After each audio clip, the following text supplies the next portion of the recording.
Mystic Moon, l'ésotérisme pour tous. Bonjour à toutes et à tous et bienvenue sur Mystic Moon, l'ésotérisme pour tous. Aujourd'hui, je vous retrouve pour vous parler tarot, oracle et challenge. Plus exactement, je vais vous parler du Shadow Light Challenge et je vais répondre aux questions que vous m'avez posées. Et du coup, l'objectif, c'est de vous accompagner dans cette démarche de tirage de cartes et en particulier pour ce challenge. Et donc, je vais vous expliquer rapidement de quoi il s'agit, mais tout en sachant que vous aurez en dessous de cette vidéo, dans la description, un lien vers l'article qui vous explique concrètement comment se passe ce challenge. Et vous aurez aussi un lien vers un podcast qui est disponible sur cette chaîne YouTube où je vous parle de la complémentarité entre la lumière et l'obscurité. Et sachez aussi que j'ai moi-même fait ce challenge sur Instagram et qu'en IGTV, chaque jour, j'ai publié une vidéo pour vous expliquer le questionnement et mon interprétation de cartes de tirage. Donc en gros, ce podcast, c'est pour toutes les personnes qui s'intéressent à ce type d'approche du tarot, en faisant un challenge, en répondant chaque jour à des questions, et aux personnes qui ont fait le Shadow Light Challenge, aux personnes qui souhaiteraient faire le challenge, ou aux personnes qui sont en train de le faire, ou qui se posent la question de le faire.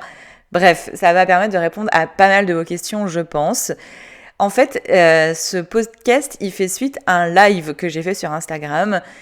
Sauf que je sais que vous n'avez pas toutes et tous suivi ce challenge, mais que pour autant, vous pourriez être intéressés pour avoir ces réflexions, ou en tout cas que vous avez commencé plus tard le challenge et que vous pourriez être intéressés par la réponse à ces questions. Donc en gros, l'objectif, c'était chaque jour, pendant 21 jours, de répondre à 2 questions. On répondait à chaque question avec une carte. Soit avec un tarot ou 2 tarots, un oracle ou 2 oracles, ou un tarot et un oracle, peu importe.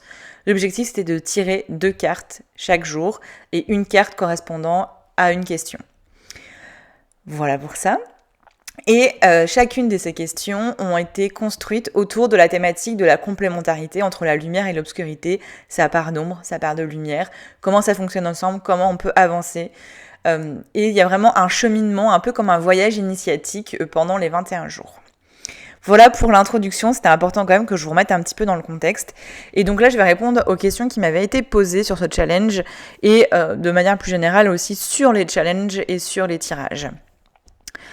Donc, la première question qui est beaucoup revenue, c'est qu'est-ce qu'on fait quand on tire une carte et qu'on ne comprend pas l'interprétation, comment on avance ? Donc, le truc, c'est qu'en effet, déjà si on n'a pas l'habitude de tirer les cartes, ou si on ne connaît pas bien son tarot ou son oracle, parfois un tirage ne va pas être forcément très clair. Mais ça peut être aussi parce que on n'est pas encore prêt ou prête à recevoir le message, ou c'est juste qu'on ne s'est pas vraiment ouvert à la carte. Il peut y avoir plein de raisons du pourquoi en fait on n'est pas en capacité à ce moment-là d'interpréter son tirage. Donc si c'est parce que vous avez un manque de connaissances encore aujourd'hui de votre tarot et de votre oracle, il n'y a pas 36 000 manières de faire que de continuer à l'étudier, de continuer à faire des tirages et peut-être de revenir plus tard du coup à cette question qui vous a bloqué. Mais ça peut être aussi parce que la réflexion elle n'est pas encore assez poussée et que ça peut valoir le coup de revenir plus tard quand vous avez pu avancer sur votre chemin. Et dans le cadre du Shadow Light Challenge, par exemple, je dis n'importe quoi, si à la question numéro 3, vous sentez que le message il est bloqué, que l'interprétation elle est difficile pour vous à faire, continuez le challenge. Et peut-être que du coup, les autres questions vont mettre en lumière la numéro 3. Ou sinon, revenez en arrière, c'est-à-dire regardez les réponses de la question numéro 1 et la question numéro 2 dans l'exemple où c'est la 3 qui vous gêne. Parce que comme ça, potentiellement, vous allez faire des liens. Surtout, du coup, concernant le Shadow Light Challenge, où il y a vraiment un lien entre chacune des questions et donc à chaque jour du challenge. Donc ça vous permet vraiment, comme je disais, c'est comme un voyage initiatique. Donc la question numéro 3, les 2 questions, du jour numéro 3, elles existent aussi par rapport aux autres jours. Et donc, elles ont du sens aussi par rapport aux autres jours. Donc, essayez aussi d'avoir une vision plus globale quand vous faites un tirage. Et ça, je dirais que c'est aussi de manière générale, c'est que souvent, on a tendance, quand on débute, et c'est normal, à, par exemple, si je fais un tirage où je tire 3 cartes, c'est que je vais regarder la carte numéro 1, ensuite la carte numéro 2, ensuite la carte numéro 3, et puis je vais en rester là. Je vais pas faire de lien entre les 3 cartes. Sauf que si c'est un tirage avec 3 cartes, c'est que, en effet, la carte 1, 2 et 3 ont chacune un message, mais c'est aussi la carte 1 par rapport à la 2 et la 2 par rapport à la 3, etc., etc., avec toutes les combinaisons possibles. C'est aussi par rapport à l'emplacement des cartes. Ça aussi, c'est important. C'est par exemple la carte numéro 1, peut-être qu'elle répond à une question et la carte numéro 2 répond à une autre question. Donc, il faut aussi mettre la carte en rapport à cette question. C'est-à-dire que, je ne sais pas si on prend la carte du soleil dans le tarot, le soleil en lui-même, on peut lire des choses sur le soleil, c'est un archétype, c'est un symbole, ça a un certain message, on va dire, qui ont été définis à la création de cette carte. Mais c'est pas que ça, c'est-à-dire que le soleil, en rapport avec une question qu'on a posée, va aussi prendre d'autres sens. Donc, du coup, l'interprétation, quand on a du mal à interpréter, c'est peut-être aussi que parfois, on reste bloqué sur le livret qui accompagne son tarot ou son oracle et qu'on ne dépasse pas le niveau de se dire « Ok, cette carte, elle a peut-être cette symbolique-là, mais cette carte, aujourd'hui, elle répond à cette question. Donc, qu'est-ce que ça lui donne comme autre sens ? Quel est l'angle, en fait, à prendre pour comprendre cette carte ? Et aussi, si je tire plusieurs cartes, par rapport aux autres cartes, qu'est-ce que ça me dit aussi ? Voilà pour ça. Je pense que c'est important de manière générale de noter vos tirages et d'y revenir plus tard. Vous pouvez vous aider, par exemple, de méditation. Vous pouvez aussi être à l'écoute de vos rêves pour vous aider à interpréter votre tirage. Donc un tirage peut se faire sur du long terme, du moyen long terme. C'est-à-dire que je vais faire mon tirage le lundi, je vais pas forcément comprendre, je vais faire une méditation le mardi pour essayer de me poser sur ces questionnements, et puis je vais continuer d'avancer en étant à l'écoute de mes rêves, et puis du coup après je vais relire mon tirage en interprétation pour voir ce qu'il en est. Voilà, ça peut être un travail sur du plus ou moins long terme, et c'est ça aussi qui est intéressant avec les tarots ou les oracles, avec les tirages de manière générale. Voilà pour cette question, je pense qu'elle était vraiment importante parce que c'est celle qui m'a été le plus demandée, c'est qu'est-ce que je fais quand je comprends pas ? Il faut revenir dessus, il faut regarder d'une autre manière, ou peut-être que c'est pas encore le moment pour vous. Est-ce que vous êtes prêt ou prête à recevoir ce message ? Parce que des fois ça peut être des messages plus ou moins difficiles à accepter. Voilà, il y a plein de raisons possibles et j'espère que j'ai pu vous donner quelques pistes pour avancer. Je crois que la deuxième question qui m'a été le plus posée, c'est comment justement on trouve l'inspiration pour créer des tirages. Et j'ai eu beaucoup de questions sur mais comment t'as fait pour créer ce challenge ? Alors, il est certain qu'il n'y a pas une méthode pour moi, mais c'est plutôt l'accumulation de plein de choses. Donc, trouver l'inspiration, c'est déjà par rapport à ce dont on a vraiment besoin. Moi, cette thématique de la complémentarité entre l'obscurité et la lumière, c'est quelque chose que j'expérimente depuis un certain temps à travers mes pratiques spirituelles et ésotériques, à travers aussi des questionnements philosophiques. C'est vraiment quelque chose qui est vraiment important pour moi et qui me posait beaucoup de questions par rapport à ce que l'on peut voir aujourd'hui sur toutes ces thématiques en fait où finalement on est soit en mode je fais le travail de l'ombre ou je suis dans la lumière. Et ça me posait question parce que pour moi, vraiment, ça a du sens à partir du moment où on va travailler sur la complémentarité des deux. Du coup, c'est comme ça que j'ai eu l'idée du tirage, du challenge. C'est le besoin et l'envie d'expérimenter ce sujet et de vous le partager. Donc, créer un tirage, déjà, c'est en fonction de ce qui nous anime en ce moment, quoi. C'est-à-dire que créer un tirage sur quelque chose qui ne nous intéresse pas et qui ne nous apporte pas, ça va être compliqué de trouver l'inspiration. Donc, créer un tirage pour créer un tirage, je dis pas que c'est pas possible, mais c'est plus compliqué. C'est sûr que c'est beaucoup plus facile quand ça apporte du sens pour soi ou pour les autres et que ça va vraiment nous aider à avancer. L'inspiration va arriver un peu toute seule, quoi. Après, c'est aussi à force d'en faire, et ça, c'est la deuxième chose, c'est expérimenter. Et là, il n'y a pas 36 000 solutions non plus. Je sais qu'il y a des personnes qui ont des difficultés à se lancer, mais en fait, il faut se lancer. Dans le sens où faire un tirage, créer un tirage, qu'est-ce que ça implique ? Pas grand-chose. Vous allez faire de mal à personne, ni à vous-même, ni aux autres. Le seul risque, c'est que la construction du tirage soit pas adéquate pour vous accompagner et que vous n'aurez pas forcément des réponses très claires, bon bah c'est pas bien grave, vous retentez, vous réessayez jusqu'à ce que vous soyez satisfait ou satisfaite. Vous voyez ce que je veux dire ? Il n'y a pas de risque à essayer, donc expérimentez. Si vous avez envie de créer vos tirages, mais lancez-vous. Inspirez-vous aussi. Je veux dire, il n'y a pas de mal à s'inspirer à partir du moment où c'est quelque chose que vous faites pour vous, de chez vous, que c'est pas quelque chose que vous publiez en votre nom ou que vous vendez, parce que j'ai déjà vu ça, des personnes qui reprenaient mes tirages et qui en faisaient des prestations, qui les vendaient. Là, je suis quand même hyper gênée, ça me pose quand même vachement souci, éthique et en termes de propriété intellectuelle, donc ne faites pas ça. Par contre, vous pouvez très bien vous inspirer des tirages des autres pour les faire pour vous à la maison. Bien sûr, allez-y, inspirez-vous. Essayez, expérimentez, et l'inspiration, elle viendra à force de faire aussi. Ce que je dis toujours, c'est que même si on peut avoir des facilités dans l'inspiration sur quelque chose, sur les tirages, ou par exemple sur la musique, si on prend des musiciens, des virtuoses comme, je sais pas moi, Mozart ou Beethoven, même s'ils avaient peut-être des prédispositions, ils n'ont pas appris le piano en 2 jours, quoi, ou ils n'ont pas appris à créer une partition de musique en 2 jours. Et d'ailleurs, en général, avant de créer des partitions, on apprend à lire et à jouer de la musique. Et ce serait du coup mon autre conseil, c'est peut-être un peu trop tôt pour vous de créer un tirage, même si finalement ça n'a aucun risque et que vous pouvez y aller si vous avez envie. Mais si vous êtes vraiment pas à l'aise avec ça, c'est peut-être trop tôt, c'est peut-être pas encore le moment. Peut-être qu'il faut d'abord bien apprendre de votre tarot et ou de votre oracle, bien apprendre de ce qui existe déjà. Il existe plein de types de tirages, des très basiques comme le tirage 3 cartes passé, présent, futur, le tirage en croix. Voilà, il y a plein de formes de tirages qui existent. Testez-vous d'abord avec des choses qui existent, comme j'imagine que Mozart et Beethoven ont appris de la musique avec des partitions existantes, et après vous créez votre propre partition quand vous vous sentirez plus à l'aise. Et j'imagine aussi que les premières partitions de Mozart et de Beethoven, c'était pas non plus ce qui ont fait leur renommée aujourd'hui, quoi. Donc il faut avancer petit pas par petit pas. Mais aussi, ce que je dirais par rapport au tirage, dernier truc, parce que ça me paraît important, c'est que le tirage en lui-même, c'est pas le plus important.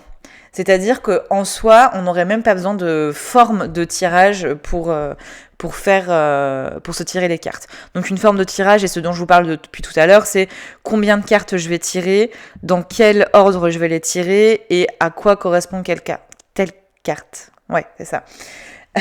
Ça, finalement, ça va nous aider, ça va nous aiguiller, et ça va nous aider sur l'interprétation. Mais en soi, il n'y a pas vraiment besoin de ça, quoi. C'est-à-dire que vous pouvez très bien vous tirer les cartes avec un questionnement et vous tirer un certain nombre de cartes qui va vous donner des réponses et c'est tout, quoi. Le tirage, la forme de tirage qu'elle va faire, c'est qu'elle va vous aider, vous aiguiller dans l'interprétation. Parce que si vous savez pourquoi vous avez tiré telle carte et telle carte, ça va quand même vous aiguiller. C'est-à-dire que par exemple, si vous avez une grande question sur quelle est pour moi la complémentarité entre la lumière et l'obscurité, par exemple, ou du coup, quelle est pour moi l'unité, si vous vous posez cette question et vous dites, je vais me tirer 5 cartes pour répondre à cette question, ça peut être difficile d'interpréter ces 5 cartes. Si vous vous dites, ma grande question, c'est l'unité, le tout, la complémentarité entre la lumière et l'obscurité, et que vous faites des sous-questions, vous faites 5 sous-questions, et qu'à chacune des cartes que vous allez tirer correspond à une sous-question, ça va vous aider à l'interprétation. Et en gros, le challenge, le Shadowlight Challenge que j'ai créé, c'est ça en fait. C'est que je voulais que vous puissiez répondre à la question « Quelle est pour moi l'unité ? Comment je me sens complet et uni ?» Et c'est d'ailleurs la dernière question du challenge. Mais pour répondre à cette question, je vous ai emmené sur d'autres questions pour vous aider à l'interprétation. J'espère que c'est bien clair tout ce que je raconte, j'espère. Dites-moi dans les commentaires si c'est clair ou pas clair. Et je vais continuer. J'ai bientôt fini, de toute manière. Je vais pas passer 3 ans sur le sujet non plus, parce que je pense que le mieux c'est que vous expérimentiez et que vous testiez le challenge si ça vous intéresse. Mais je vais quand même répondre à des questions qui sont là beaucoup plus spécifiques au challenge en lui-même. On m'avait posé la question, est-ce que l'on peut faire un tirage complémentaire sur une question après le challenge ? C'est-à-dire, par exemple, vous avez fini le challenge et vous vous dites « Ouais, mais la question 4 ou la question 5, elle n'est pas claire pour moi ou j'ai envie d'en savoir plus. Est-ce que je peux refaire un tirage sur cette question-là ?» Ma réponse, c'est oui et non. Oui, si vous vous sentez OK après le challenge, vous vous sentez bien après le challenge, que vous sentez que ça a vraiment... Enfin, que vous êtes prêt à continuer le travail, allez-y, faites un tirage complémentaire pour vous aider. Si par contre le challenge vous pose encore plein de questions, parce que ça remue quand même pas mal de choses, hein. Si vous allez voir la liste des questions sur le site ou sur Instagram, c'est quand même des questions qui vont aller chercher des éléments qui peuvent parfois être un peu difficiles à accueillir ou à comprendre. Donc si vous êtes encore dans ce mode un peu dans le questionnement et perturbé par rapport à tout ça, moi je vous conseillerais pas de refaire un tirage tout de suite, quoi. C'est-à-dire essayer déjà de digérer ce que vous avez fait. Et ça, pour le coup, c'est de manière générale, c'est que je vois très souvent le fait de faire plein de tirages d'affilée, sans prendre le temps de les analyser, de les comprendre. Et je pense que c'est pas une bonne chose. D'ailleurs, ce que je vous conseille pour le Shadowlight Challenge, c'est à mi-parcours, donc vers le 10e jour, de faire une pause pour regarder les 10 premiers jours, refaire en fait une analyse et une synthèse de tout ça. Faites des analyses, faites des synthèses, prenez du recul par rapport à vos tirages avant de vous dire « je vais en faire un autre ». Parce que, surtout dans le cadre du challenge, vous avez quand même eu 21 questions à répondre. Avant de vous dire je vais refaire un tirage, peut-être déjà essayer d'être sûr que vous avez bien fait tout le tour des 21 questions. Et ça, c'est hyper important pour moi. Faut pas faire un tirage pour faire un tirage. Il faut que ça vous serve à quelque chose, en fait. Il faut que ça vous apporte quelque chose et que vous puissiez concrètement mettre en place quelque chose, que ce soit d'un point de vue du corps ou émotionnel, ou d'un projet, ou d'une idée, ou d'une relation, ou d'une pratique, peu importe, mais il faut que derrière, vous puissiez en retirer quelque chose de concret. Donc, mon conseil, c'est ne faites pas de tirage pour faire des tirages, faites des tirages et prenez le temps de les interpréter, de les analyser et que ça vous serve concrètement. Et si vous êtes déjà au niveau où vous avez fait tout le tour de la question et que vous avez envie d'aller encore plus loin, refaites un tirage à ce moment-là. Du coup, on m'a dit aussi, est-ce qu'on peut refaire le challenge une fois qu'on l'a terminé avec un autre jeu par exemple ? Ma réponse, encore une fois, c'est oui et non. Oui, je pense que ça peut être hyper intéressant de le refaire plus tard, avec un autre jeu ou pas d'ailleurs, pour pouvoir aller voir un petit peu les évolutions et les changements et faire des comparaisons. Ça, je trouve que c'est hyper intéressant.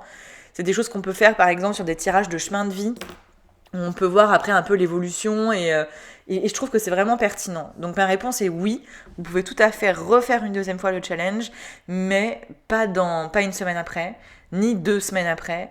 Et je dirais, mais laissez au moins un mois, et je dirais plusieurs mois, quoi. Moi, je pense que dans 6 mois, c'est l'idéal, quoi. D'ici 6 mois, ça vous permet quand même d'expérimenter tout ce que vous avez pu recevoir, tout ce que vous avez pu analyser, tout ce que vous avez pu comprendre, mettre des choses en place concrètes, mettre des actions en place. Parce que si vous refaites le challenge, mais que entre les deux, vous avez rien fait, vous avez rien mis en place, je sais pas si ça va vous apporter grand-chose, quoi. Sûrement, ça vous apportera d'autres éclairages, mais concrètement, ça va pas vous apporter grand-chose.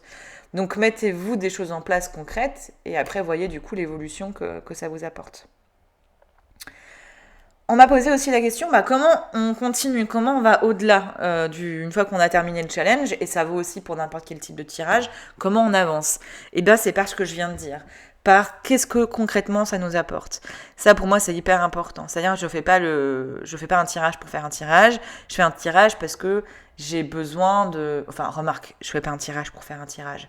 Si on peut dans le cadre d'un apprentissage, d'un tarot ou d'un oracle, mais on va dire de manière générale, si on fait un tirage, c'est pour répondre à un questionnement, c'est pour avoir des pistes de réflexion, c'est pour comprendre quelque chose, c'est pour avancer, c'est pour nous apporter quelque chose. Donc une fois qu'on a reçu le message de la carte, donc on avait besoin qu'on nous apporte quelque chose, la carte et son message le fait, nous apporte ce dont on a besoin, donc maintenant il faut en faire quelque chose, quoi. C'est-à-dire que c'est important d'identifier concrètement qu'est-ce que vous allez faire de ce message et de ce résultat. Si je prends mon exemple, je vous en avais parlé dans une vidéo où je vous parle de la réorganisation de Mystic Moon, où j'ai réorganisé mon temps, j'ai réorganisé la prise des rendez-vous et plein de choses. Et en fait, ça, c'est suite au Shadowlight Challenge que j'ai fait moi-même pour vous accompagner, pour vous montrer comment on peut interpréter les questions et les tirages. Du coup, tout ça, c'est en IGTV sur Instagram. Et moi, ça m'a apporté énormément. Ça m'a fait prendre conscience que j'appartais dans tous les sens, que j'avais plein d'envies, plein d'idées, plein de projets, que j'avais envie de répondre à tout le monde, d'aider tout le monde, mais que c'était humainement impossible et que en plus, que à terme, ça allait apporter, ça allait pas apporter du bon ni à moi ni à vous, et qu'il fallait que je me recentre absolument, et qu'il fallait que je me concentre, et bref. Donc suite à ça, quand j'ai compris tout ça du challenge, j'ai mis des choses en place. Je me suis dit, ok, maintenant tu te prends en main, donc par rapport à ça, qu'est-ce que tu peux faire aujourd'hui ? Je peux me réorganiser au lieu de recevoir 50 000 demandes par email pour des rendez-vous que je suis pas capable de caler parce que j'ai pas assez de plage dans mon agenda et que du coup je finis par travailler le soir et le week-end, tu vas mettre un calendrier sur la boutique et les gens y prennent rendez-vous directement sur la boutique en fonction du temps qui te reste. C'est des trucs tout bêtes comme ça que j'ai mis en place, mais je peux vous dire que ça m'a fait un bien fou. Je pense que c'est juste bénéfique pour tout le monde. Je vais pas rentrer dans le sujet parce que j'ai fait une vidéo spéciale là-dessus, donc et c'est pas le but de ce podcast, mais c'est juste pour vous donner un exemple concret de comment je fais pour continuer le travail. C'est déjà apprendre de ce challenge, quoi. Qu'est-ce que j'ai appris de ce challenge et qu'est-ce que je peux mettre en place concrètement pour pouvoir avancer. Donc moi, c'est vrai que c'était presque facile, entre guillemets, parce que pour moi, le message était clair et que je pouvais faire quelque chose de concret derrière, de quelque chose de matériel, quoi, de mettre en place des fonctionnalités sur mon site internet, par exemple. Quand c'est pas aussi concret et matériel que ça, c'est de continuer un travail sur soi par exemple, la méditation, qui va permettre de continuer de recevoir des messages de son inconscient, qui va permettre de continuer d'apaiser le mental, les émotions, pour être à l'écoute de soi et de son intuition. Ça, je pense que ça peut être hyper intéressant. Un travail d'écriture aussi, pour poser les choses. Ok, suite à ce challenge, voilà ce que j'ai compris et comment je le vis aujourd'hui, comment j'avance, qu'est-ce que je ressens par rapport à ça, qu'est-ce qui s'est passé dans les jours qui suivent, comment je l'ai vécu, etc. Tout ce type d'approche peut vous aider sur des réflexions qui sont plus subtiles et beaucoup moins concrètes et matérielles que l'exemple que je vous ai donné. Donc en fait, ça dépend aussi des résultats que vous avez eus et de ce sur quoi ça vous a amené, quoi. Moi, je sais que par exemple, on a pu parfois me guider dans le travail des ancêtres.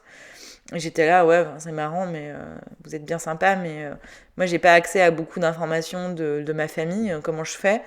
Et du coup, finalement, je me suis mise dans des recherches généalogiques. Donc, je me suis inscrite sur des sites internet, j'ai envoyé des messages. Ça m'a pris un temps fou, je continue toujours à le faire. Donc voilà, j'ai mis en place quelque chose de concret. Finalement, c'était quelque chose qui me paraissait impossible. Je me suis dit, ouais, mais en même temps, si on m'en parle, c'est qu'il y a quelque chose à faire.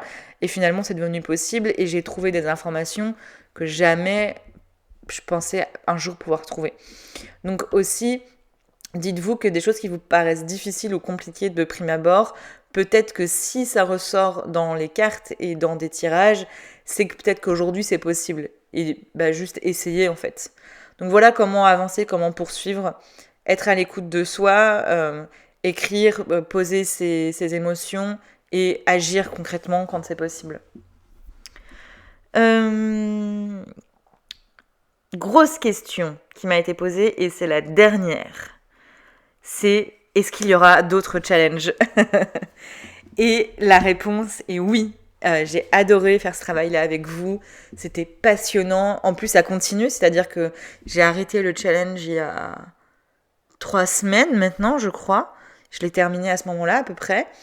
Et ça continue. Il y a encore des personnes qui le font. Je reçois encore plein de messages, plein d'emails. C'est juste fou. J'ai vraiment senti que ça vous a parlé, que ça vous a aidé concrètement. Moi aussi, ça m'a aidé concrètement. Donc oui, il y aura à nouveau ce type de démarche, mais pas forcément que avec du tirage. je pense que je vais essayer de le compléter avec d'autres choses. Et donc la prochaine thématique du prochain challenge, ça sera le corps. C'est vraiment un sujet qui m'appelle depuis un moment, je vous en parle depuis un petit moment aussi sur Instagram, entre autres, et j'ai envie de passer à l'étape d'après. Et moi aussi, en fait, je sens que c'est un travail que j'ai besoin de continuer à faire.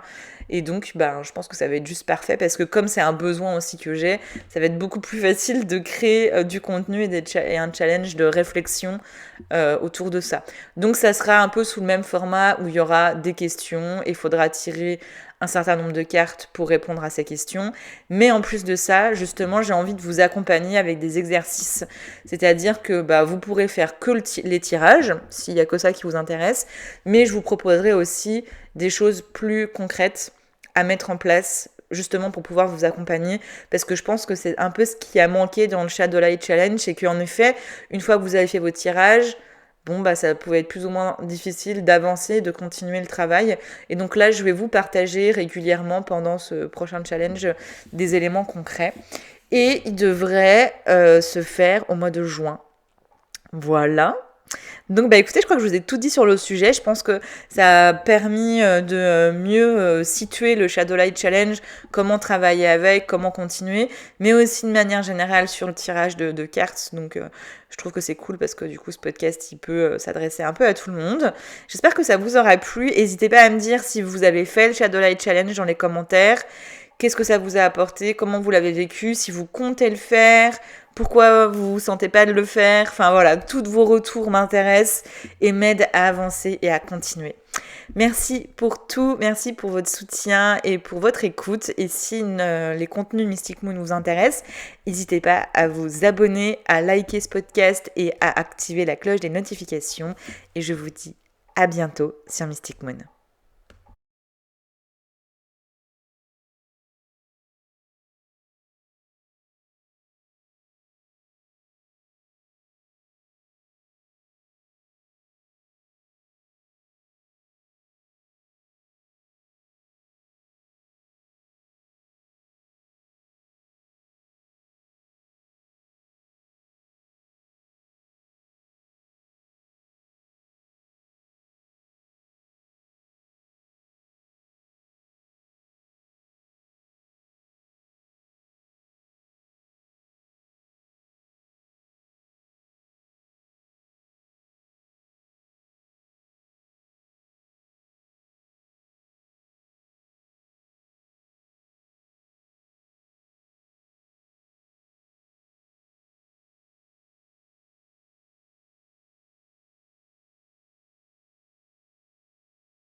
C'était Mystic Moon, l'ésotérisme pour tous.